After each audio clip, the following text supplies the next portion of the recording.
नमस्कार, सुप्रभात, good morning. मी प्राजक्ता तांडेल. तुम्ही पाहताय न्यूज 18 लोकमत. सकाळच्या पहिल्या बातमीपत्रामध्ये म्हणजेच नमस्ते महाराष्ट्रमध्ये आपलं सगळ्यांचं स्वागत. काही महत्त्वाच्या बातम्या आपण पाहणार आहोत.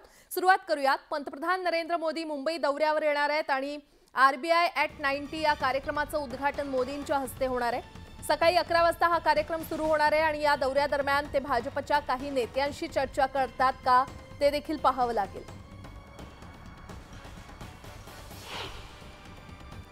अधिक माहिती देत आहेत आमचे प्रतिनिधी तुषार उपनवर आपल्यासोबत जोडले गेलेले आहेत.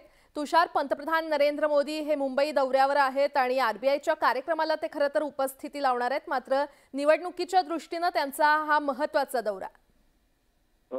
RBI at 90 या कार्यक्रमासाठी पंतप्रधान नरेंद्र मोदी 11 वाजता मुंबईमध्ये पोहोचत आहेत. 11 ते 12 एक तासभर या कार्यक्रमासाठी मोदी असणार आहेत आणि त्यानंतर पुन्हा ते दिल्लीच्या दिशेने रवाना होणार आहेत. त्यामुळे या कार्यक्रमानंतर कार्यक्रमाच्या ठिकाणी स्वतः राज्याचे मुख्यमंत्री एकनाथ शिंदे आणि राज्याचे दोन्ही उपमुख्यमंत्री उपस्थित असणार आहेत. अशा पार्श्वभूमीवरती पंतप्रधान नरेंद्र मोदींच्या दौऱ्याला विशेष महत्त्व प्राप्त झालेलं आहे. त्यामुळे या दौऱ्यादरम्यान पंतप्रधान नरेंद्र मोदी कुणाची भेट घेतात का, काय त्यांची विशेष मुलाखत होते का, याकडे सर्वांचं लक्ष लागलेलं आहे. तुषार, धन्यवाद या सविस्तर माहितीसाठी.